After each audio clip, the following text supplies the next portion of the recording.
আমি হসপিটালে এসেছি। তো হসপিটালে এসে দেখি তোমাদের দাদা ভাইয়ের শরীরটা আজকে খুবই খারাপ হয়েছে। প্রচণ্ড পরিমাণে গ্যাস হয়ে মানে পেটে ব্যথা ছটফট করছিল। তারপর 2-3টে ঔষধ দিয়েছি, কিন্তু কোনো ওষুধের পরিবর্তন হয়নি। এখনও সামান্য পেটে ব্যথা আছে।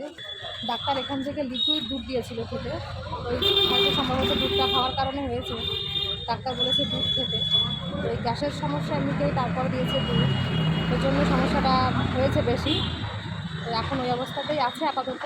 মানে ঔষধ খাওয়ার পর হালকা একটু নরম পড়েছে।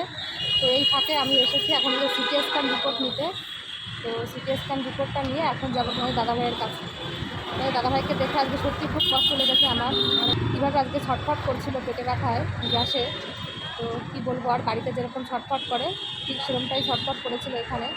বাড়িতে তো আমরা দেখতাম সবসময়, মা থাকতো, আমি থাকতাম, কিন্তু এখানে দেখছি একাই এরকম ছটফট করছে। তখন আমার খুব কষ্ট লেগেছে আজকে।